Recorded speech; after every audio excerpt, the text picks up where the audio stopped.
right, it is 3:30 here in London, and since we've got a double session here, I want to start right on time. We have two different VuFind related talks. I'm just going to slip over and close the door, and then we can get started. Oh, I don't want to lock anyone out. All right, so first up, well, I should say let's do our two sessions and save questions to the end, just to be sure we have time for everything. And I get to start with VuFind FOLIO Driver Development. I should note that, oh, there's my friend. I should note that I originally proposed this with the possibility of it becoming sort of a hack fest with an introduction and then some coding time, because I had this fear that there wouldn't be enough VuFind content on the program. We might need to fill a lot of time. That proved not to be a problem. So instead, you're going to get a rushed talk from me that covers a broad range of topics in random order. My goal is to give you all something you find interesting and something you find uninteresting. It's just a compromise. But what we're going to cover specifically is I'll start with just the basics of how ILS drivers fit into VuFind, what they are, and so forth.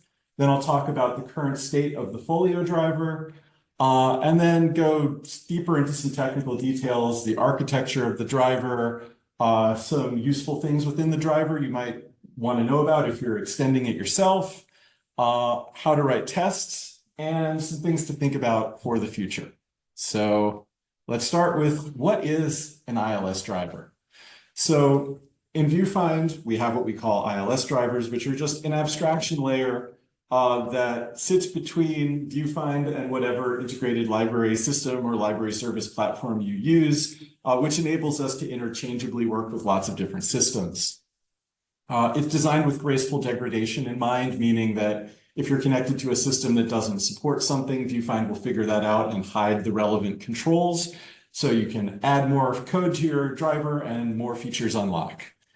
And generally, the way it works is it makes API calls, translates the results of those calls into an array format that VuFind expects, and then VuFind does its magic. And if you don't have an API because you're using some horrible ancient system, you can find other unethical means to get the information. But it's great that we're doing that less and less in this modern era. And the whole thing is defined by a specification in the VuFind wiki that tells you all the methods you can implement, what inputs and outputs they expect. I don't think it really meets the standards of a technical specification, but it should give you the information you need. And if you have any trouble with it, you're always welcome to ask the community for more guidance. So the basic things that the ILS driver is there for is mainly real-time availability to get information about items that it might not be practical to keep real-time up to date in your Solar index, and also to authenticate users in some cases, and to do all of the user-specific functionality, fetch their profiles and finds, and handle their requests for things like holds and renewals. It also has some more specialized uses. It can be used to get course reserves data if you care about that. It can optionally be used to get lists of new items, though I recommend using that less and less as time goes on because we have other ways of dealing with that. In terms of FOLIO specifically, the things that we support are the basic real-time availability, status and location information, user authentication, which can be configured to work a variety of different ways because there are a variety of different scenarios you might want to use. It can get fine information, it can get profile information, it can find out what your current loans are and allow you to renew them. And it handles requests in a variety of forms, including the ability to support proxy relationships where one user can place or cancel requests on behalf of another. And it does do course reserves, but not in real time because the APIs are way too slow for VuFind's real-time implementation, but you can use them to build a Solar index to look up your course reserves quickly. There's also been quite a bit of activity in the FOLIO driver over the past year or so, with new things coming up in the last couple of releases. Release 9.1 saw the addition of bandwidth support, courtesy of Maccabee, who I keep calling out when he's in the room with me. We added support for the new refresh token rotation endpoint as well in 9.1, though we don't actually use token refresh. And I was happy to hear that nobody expects us to, but we do use the correct endpoint and get the token out of it in the correct way. There's a setting in the configuration file. So right now, we're still defaulting to the legacy authentication, but at some point in probably the near future, we'll switch the default in a release as this becomes the norm and the other thing goes away. We've improved the way holding statements are displayed, so you're more likely to actually see your holding statements than you used to be.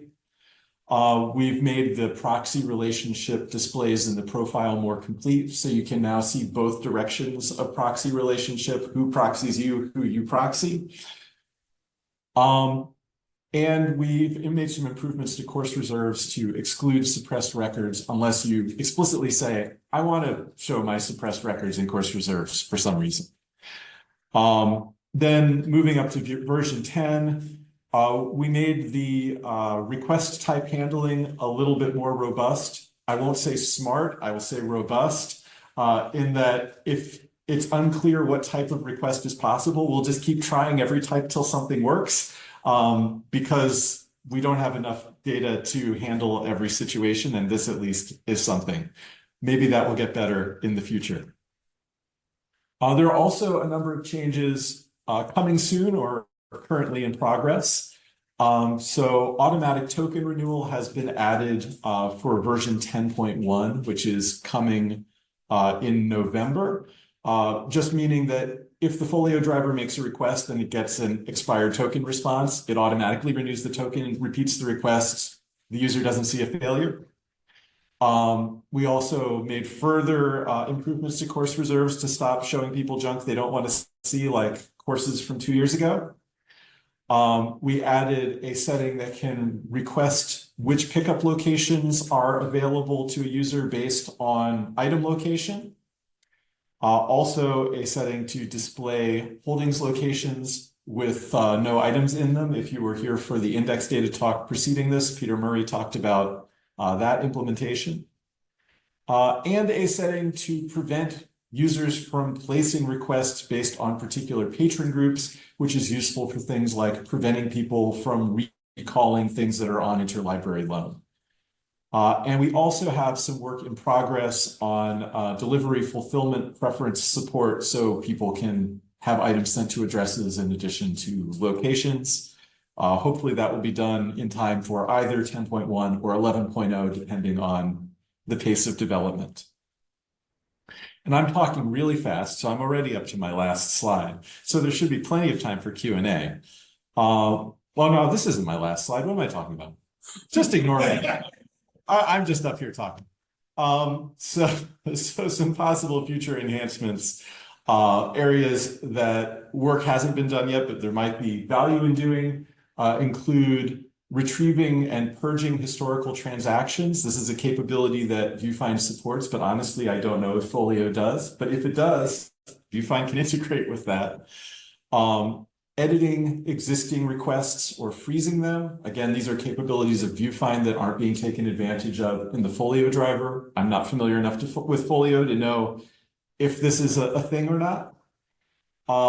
We also have multiple types of requests in VuFind. We have sort of regular item requests, holds and recalls, but we also support separate groupings for interlibrary loan and retrieval from storage.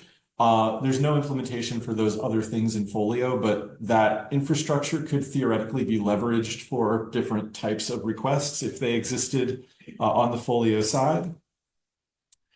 We also have a function for retrieving a list of suppressed records, which can be used for wiping things out of the Solar index. I don't honestly think in the context of Folio it would make any sense to do that, but it's a gap in terms of the driver spec and what's been coded. Also, real-time course reserves. As I mentioned, right now, it's just impractical because of the way the APIs are designed, but maybe there's something I'm missing, or maybe there will be new APIs in the future. And I added this one just for you, Gordon. We probably could do some optimization to improve the performance of the driver, adding more caching and so forth. A lot of things have been written to work correctly, but that doesn't necessarily mean work quickly. So I welcome improvements in that department. So now on to deeper technical details for those of you who might be interested in developing on the Folio driver and haven't already dug into it. Or maybe I'll tell you something you don't already know, even if you have. So the Folio driver, which is in the in the VuFind ILS driver namespace, subclasses a driver we call abstract API, which is just some helpful helper methods for making HTTP requests so that all of our API-based drivers can have some common functionality.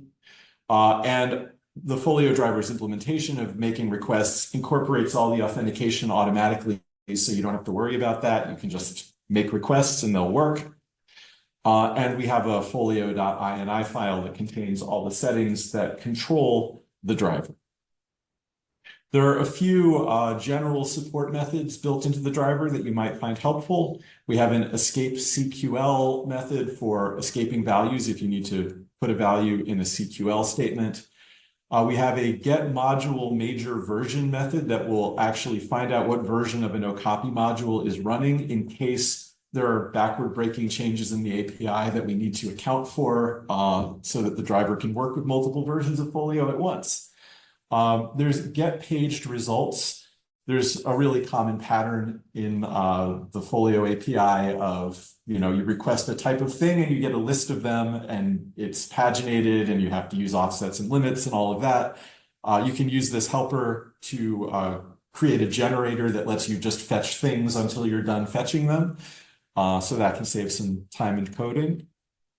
There are also some specific ID-related helper methods because one of the things that's configurable in the Folio driver is what you actually use as your identifier for records in VuFind. Because some people may want to use the Folio UUIDs, other people might want to use the HRIDs, and depending on what's in VuFind's index, different things are going to get sent into the driver. So there's a config setting that controls this, and then all the code needs to account for it when retrieving instances. So there's get bib ID that, given any kind of identifier, is going to figure out the appropriate thing to use.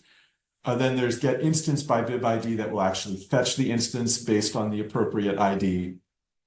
And also get instance by ID of different types of IDs that might happen to be available. And I suspect that some of this code is where we need to do more caching. So the other technical thing I wanted to talk about is the fact that it's really useful to have tests when you write code, and ILS driver code historically has been among the hardest code to write tests for because there's a lot of complicated interactions and there's a lot of data. So the strategy that we've taken for the Folio driver, well, first of all, we use PHP unit for testing. We have a unit test, and the strategy that we've taken is basically a recording and playback. So there's a setting that you can turn on in your folio.ini file called JSON log file. So when you turn that on, you point it to a file that's writable by Apache, and then whatever you do in Folio will get recorded as a series of JSON objects. Well, it's like one big JSON array of things. And then you can take that file and make it into a test fixture that the test will actually play back. So, if you want to test placing a hold, you actually can place a hold, take that file, and then in your test, call the place hold method, and the test framework will compare all the inputs and return the HTTP responses at the appropriate times. And if you did everything correctly, your test will pass. Just obviously, if you're going to do that, you're going to want to actually edit that test fixture and anonymize everything before you release it out into the world. But you'll see there's lots of fixtures where the UUIDs have been replaced with, fake instance, fake holding, fake item, fake patron. The code doesn't care. And I'm sure it's not the most perfect way to write tests, but it's pretty quick to do. It gets you something that covers the code, and it should help catch regressions and so forth. Unless the API changes, the test won't know. but that's a whole separate problem. So that gets me to my actual final slide. Some future considerations. There's been a lot of talk about whether directly accessing Okapi is the best approach, given that there are edge APIs and other possible strategies. I still think for now, this is really the only way we can do what we want to do. But I also recognize there's probably room for improvement somewhere. I think the conversations about having a replacement for edge RTAC may be part of the answer. In any case, I'm keeping an open mind, but right now I don't really see another way to do it than the way we're doing it. But then that brings up the question of if some alternative approach becomes available, how do we do that? Do we create a separate driver? Or do we just set a course and stick with it? There are some ILSs for which we do have multiple drivers that do the same thing in different ways. It's a bit of a pain to maintain and it confuses people. So I prefer not to go down that road if it could be avoided, but it's a viable strategy if it's sufficiently justified. And it also raises the question of whether we could do this by mixing and matching functionality, because as I mentioned in the state of the project talk yesterday, there's a new ILS driver called Composed, which you can use to actually compose together multiple drivers and call different methods from different classes. So hypothetically, it might be possible to make a sort of subset of an ILS driver that does just some things and then compose it on top of the Folio driver with Composed. Is that Frankenstein's monster worth building? I'm not sure, but just throwing ideas into the air. And anyway, that is my chaotic mess of information about Folio drivers. And there's lots of helpful URLs in this slide, which is already uploaded to Stead. So you can find it there if you want to follow any of these links. And as I say, let's save questions to the end. And I will stop sharing and get out of the way so that Alex can do his part. God, I didn't miss his part.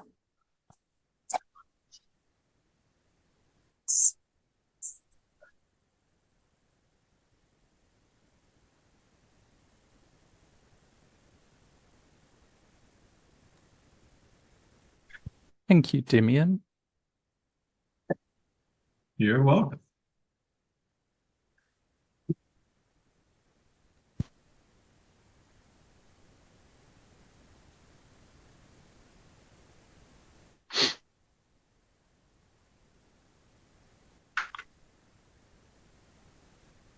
Can you see my slides? Not at the moment.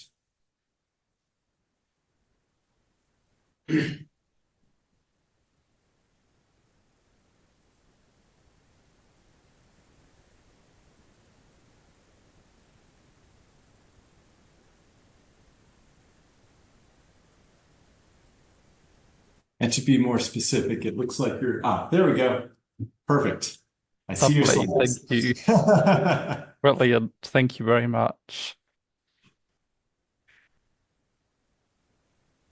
Okay. Tēnā koutou katoa, ko ingarangi, ko kutirana, te whakapaparanga mai, engari, ko whakatū, te whenua tupu, no whakatū au, ke whakatū, au I noho ana, ko Alex Buckley au, tēnā tātou katoa. Tēnā koutou e hoa mā, no Kotirana, no Ingarani, no Harmony o Kutupuna, I tipu ake au ki Papatoetoe, I tipu ahau I te taha o te awa o Tāmaki, me te moana o Waitamata, e noho ana ahau I Oranga, ko Craig Takuingoa, ko Taku Tūranga Mahi, ki te Mātapuna, ko te Digital Development Team Senior Manager, tēnā koutou katoa. Hello, thank you, and welcome to our talk. We are Alex Buckley and Craig Murdoch from Aotearoa New Zealand, and our greeting was in Te Reo Māori. Alex is the developer implementation lead for the Ropu Kohinga at Catalyst.net, and I am the manager of the digital development team at the Auckland University of Technology library. So I just want to start by talking a little bit about why we're here, and Damien, apologies for the gratuitous use of a quote of yours. At least we're not in the same room. So AUT Libraries made the choice to be open source first. So as well as VuFind, and we use Koha, DSpace, Open Journal Systems, and Open Monograph Press.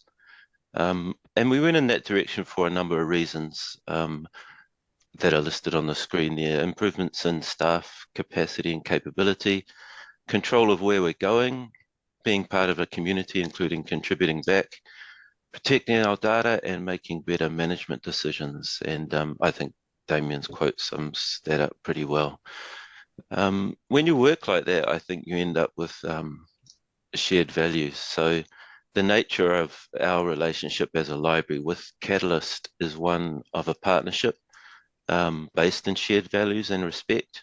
And it means we can genuinely work together to design solutions to the challenges that we face, and VuFind has been key to achieving our shared goals.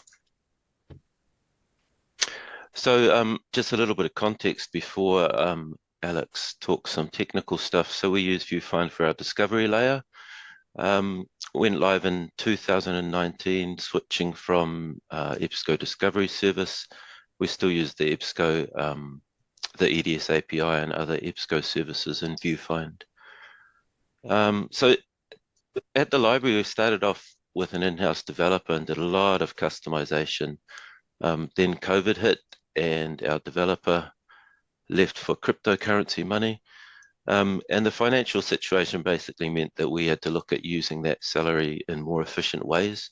So we turned to Catalyst as a VuFind partner, despite them having no experience with VuFind, which was really a pretty easy decision given how we'd worked together when we migrated to Koha.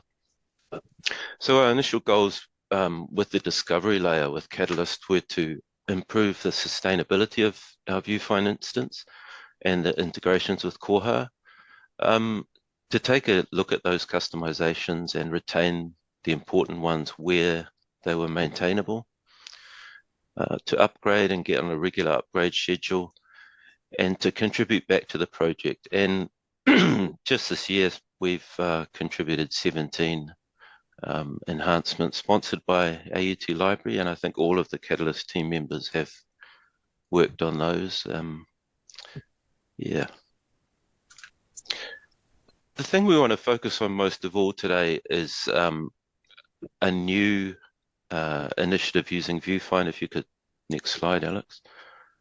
And it's part of it's called EA, the Rainbow Collection, and it's part of a wider AUT program called the Rainbow Initiative. At AUT, we've got the highest per capita population of rainbow identifying students in New Zealand, double the national proportion of people identifying as rainbow, and a strong history as a rainbow supporter, sponsor, and collaborator. As such, we've got a small but significant collection of rainbow research, postgraduate theses, and faculty outputs. Most of those are already open access in our institutional repository, but they aren't particularly findable by a non-academic rainbow community. I sort of describe it as a little bit like a queer needle in a giant, boring hetero-cis haystack. The aim of EA, the Rainbow Collection, is to share our existing content in a more targeted, selective, curated, safe, and accessible space for the rainbow community. The photos on the screen sort of represent the need for EA, and I think the fact that nothing changes unless we try to change it ourselves. The first photo is the aftermath of the Walcott Street arson attack in 1986 in Wellington. And the second is also, excuse me, an arson attack, this time on the Rainbow Youth Building in Tauranga, but in 2022. And both of those places hosted really significant community archives, which are now lost to us. So phase one of the project with Catalyst was working out the best way to achieve the goals of the collection. And our initial thought as a library around hosting and disseminating the content was to use DSpace, either a custom front end to the existing repository using the DSpace 7 Angular interface, or a separate instance of DSpace entirely. As we worked closely with Catalyst, their guidance helped us realize that VuFind would be a much better solution. Better for searching and browsing, better for tweaking the display to suit the audience, better for customizations, better for partnerships and cooperation with other organizations, and better for integrations with other systems. As well as that, our main stakeholder also had a strong vision around design, visual impact, and community engagement. That was a significant challenge for Catalyst in terms of sustainability through VuFind upgrades. And Alex will begin his part of the talk there. Thank you, Craig. So, the unique challenge for the EA site and for the EA project was the EA site needed to be able to reach beyond the university. It needed to be user-friendly to a primarily non-academic audience. However, it should still feel pertinent to queer researchers, museums, repositories, and academics. In other words, it looks a bit different to more conventional VuFind instances because it's not an academic audience primarily. The theme that we built for EA also needed to conform with an aim we had for the project, that it would have no source code customizations. All the changes that we wanted to implement needed to be either done in local config files or in the EA custom theme directory. This would mean there would be fewer custom features and customizations which could potentially break when we did the yearly major VuFind upgrade. With this in mind, we at Ropu Kohenga sought advice from Equinox Open Library Initiative when we were starting the project, because they had recently created a new VuFind theme. Based on their very helpful recommendations, we chose to build the custom EA theme on top of, as a child of the stock Bootstrap 3 theme. This is for two reasons. Firstly, to keep the number of files in our custom theme as minimal as possible. And secondly, so that we would inherit updates made by the VuFind community to that parent stock Bootstrap theme. We chose to base the EA custom theme on Bootstrap 3, considering future maintainability in mind. We knew that the community was working on introducing a new stock theme, Bootstrap 5. That new theme was going to have a compatibility layer, allowing existing themes to be rebased onto Bootstrap 5 with relatively little effort. So we were trying to think about the future maintainability of the theme from the outset. Early on in the EA project, AUT shared with us the wireframes for what they envisaged the EA site should look like. We wanted to collect all the content for the site early on before deciding where to put it. To that end, we asked AUT to send us the EA content without any word limits. We wanted AUT to say what they needed to say.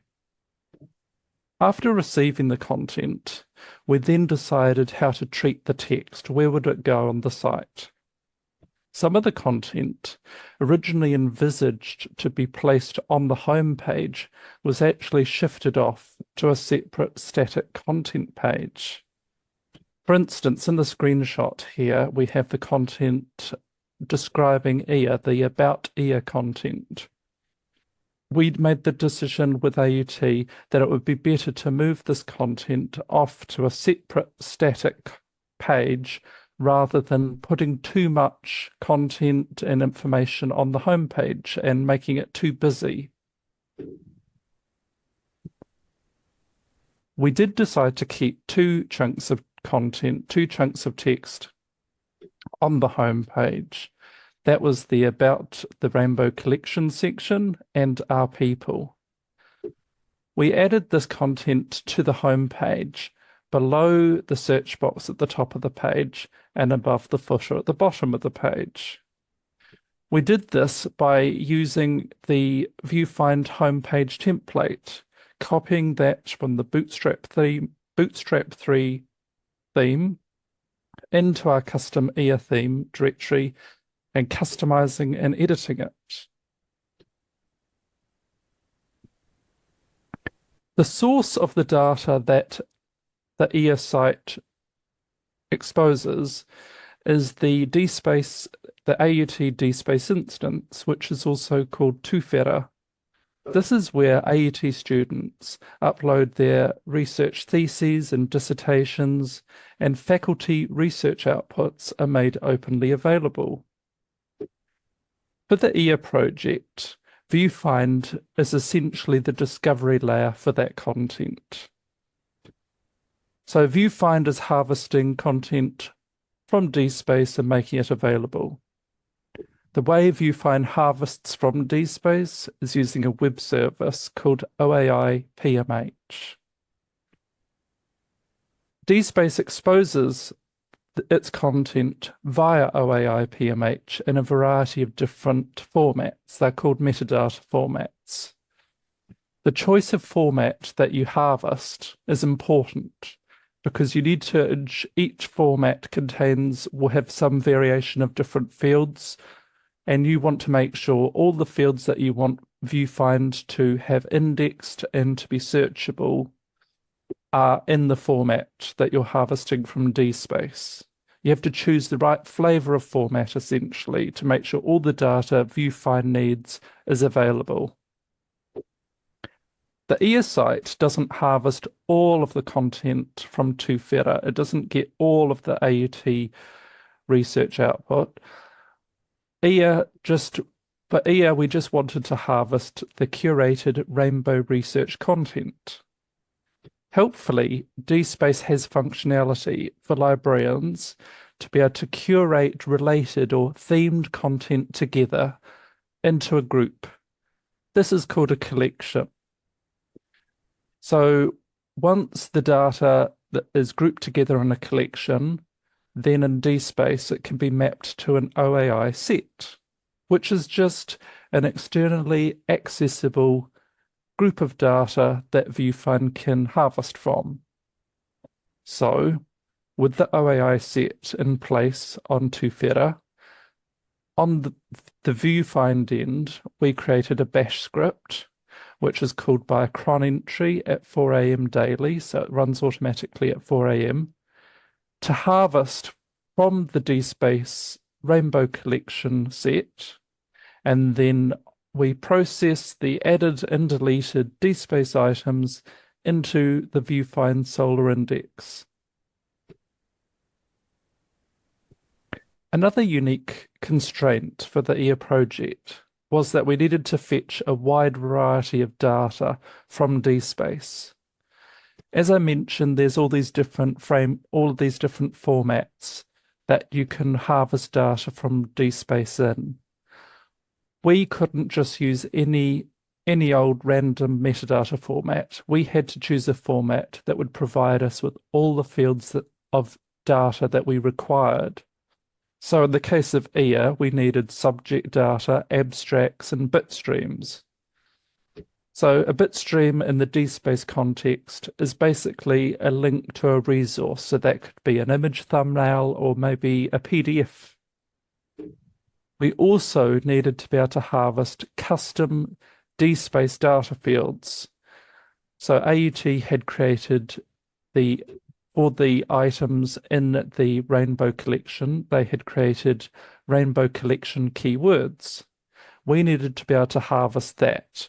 We wanted to index that in the VuFind Solar Index so that those rainbow collection keywords would be search facets on the EA site.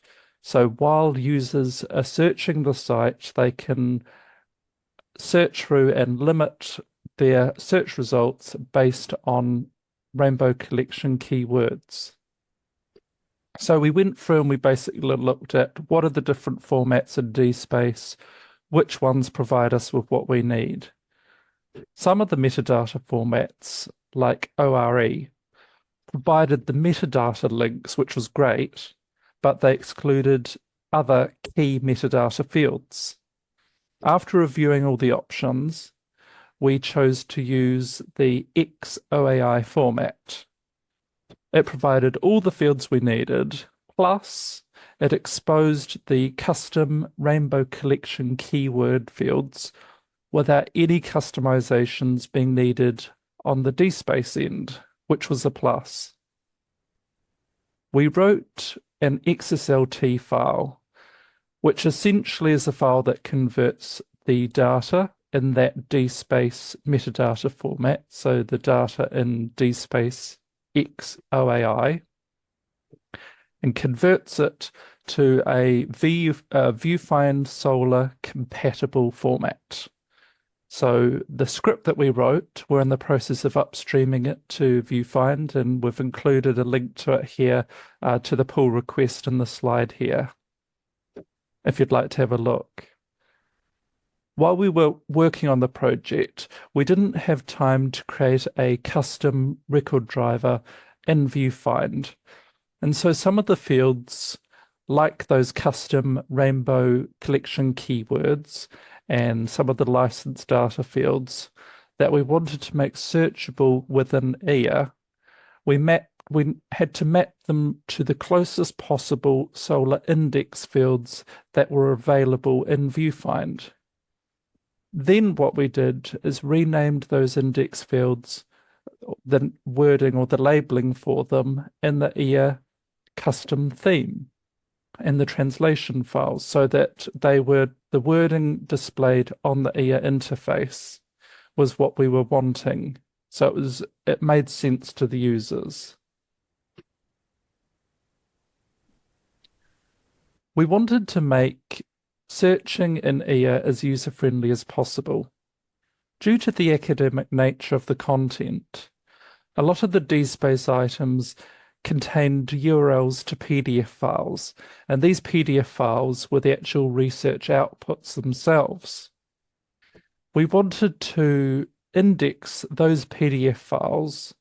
That way, VuFind Search would be able to find matches in the actual research output, in the actual research, not just doing search matches against a limited number of metadata fields describing the research. We wanted to actually be able to search the research. So, to that end, we implemented full text searching. To do this, we followed the very helpful documentation in the VuFind community website. The biggest change we made was amending that XSLT file that I mentioned earlier. So reminded that's just the file that converts the data from the DSpace XOAI format into a format that it can be loaded into VuFind Solar. So we amended the XSLT file that we'd created and to index the content, that textual content from the PDF files into the full text Solar field in VuFind. So that made it actually searchable. Other than that, it was pretty straightforward and the documentation really helped. So I've talked about the custom features or the changes that we did to IA. And now I'm going to hand back over to Craig to cover the future plans that we have. Yeah, so just very quickly, three things that we're looking to do with VuFind in the relatively near future. So the first one's around IA. So currently it's just a small collection of AUT research outputs, but we want to expand that. So a lot of New Zealand's rainbow history is maintained in small community archives. They're almost always run by volunteers with no budget. Often it hasn't been digitized, it's deteriorating. There's a lot of things like oral histories on cassette tape. We would really love to collaborate with those small community organizations to preserve and index and distribute that content in the best way for those communities. Because of how powerful and flexible VuFind is in terms of indexing and ingest, it is essentially future-proofed for integrations with multiple community collections and systems. The second thing we're about to start work on is a comprehensive gateway to New Zealand theses and dissertations, and that'll be integrated into our discovery layer, library discovery layer. Those theses are currently pretty hard to find, hard to search, and even harder to browse. The only complete collection is part of Digital New Zealand. Digital New Zealand is big, it's 40 million records. It's really diverse, 300 plus contributing organizations. And because of that, it's not really easy for users to search for theses in isolation from other things. It's also got really limited functionality with regards to saving, storing, and sharing. And thirdly, some of the New Zealand universities are looking into shared infrastructure and services for Diamond Open Access journals in New Zealand. And we've done some initial thinking around using VuFind as a discovery or exposure layer for journals that would be hosted on one or more shared open journal systems instances. I'm pretty sure VuFind would be a better search experience, enable better saving and sharing of items for users, and a much better interface than OJS. And it would also create some redundancy around upgrades and in cases of journal editor errors which impact OJS. So that's where we're heading in the future. Thank you for your time, and happy for questions, Damien. All right. I guess on your end, do you have anything you're seeing in the chat, and I can handle the rune? Not seeing anything there, but we can definitely watch it. Thank you. And does anyone in the room have any questions?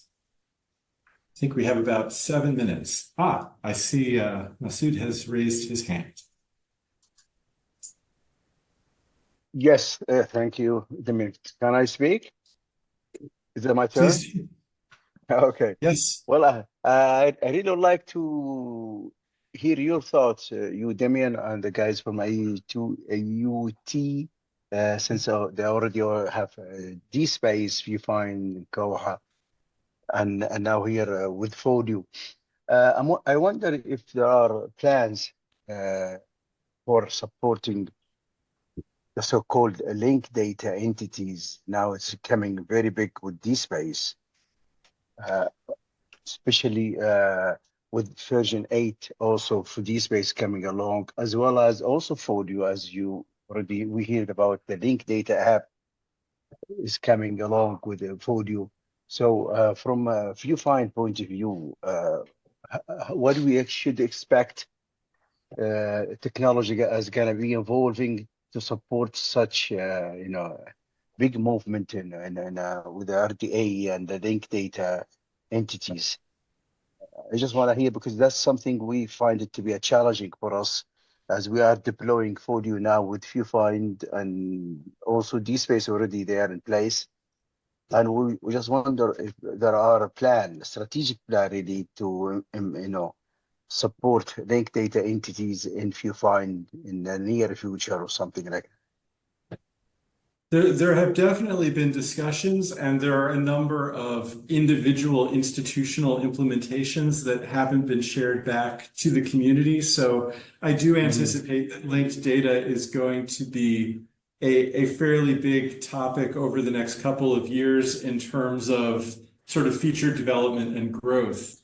And I think there are really sort of two dimensions to that. One being indexing linked data, because VuFind is all about records. And so if you're dealing with linked data, you have to make decisions about, what you coalesce into a unit that you index that becomes searchable. So I think that's one whole problem to think about. The other side being, how do we take advantage of links? We're getting more and more access to linked data identifiers in our metadata in various ways in various places. And what are the ways in which VuFind can use those to enhance search or to pull in supplemental information like through info panels and so forth.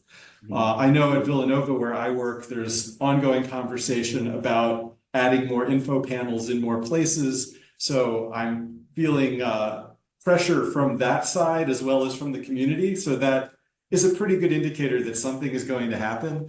And as I say, there are some examples that I've seen at places like National Library of Finland. I think some of the Czech libraries have done some things. Some of the German libraries have done some things. It's a matter of us all coming together and figuring out what is the common functionality that belongs in the base product to enable this and save the most time and offer flexibility. Yes. Great. That's really good news. We'll look forward for some of the things, because it's really it's putting a lot of pressure on us actually. What are we going to do with that? There's more and more linked data apps coming along, and that's where VuFind comes to be the front end interface for all these data coming from all those sources, and they speaking linked data. So great to know that there are some serious discussion on this. Thank you. Yes, and we have our road mapping session next Tuesday at the German summit. So I encourage people interested in this to come there and push us. I'm sure. I make sure I'll be there. Great.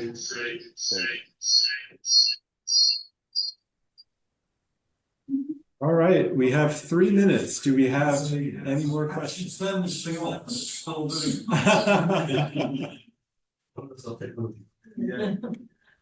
I took a couple months yourselves. I guess I can ask myself a question and then I'll hear it. Oh, no, it's okay.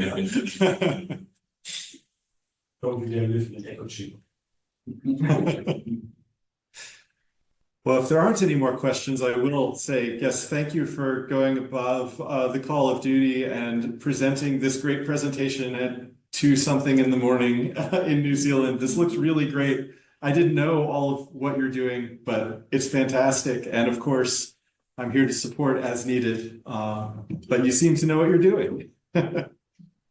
Thank you so much, Demian, and thank you very much again for your support while we've been upstreaming various VuFind enhancements. It's hugely appreciated. It's been a great collaboration. Thank you.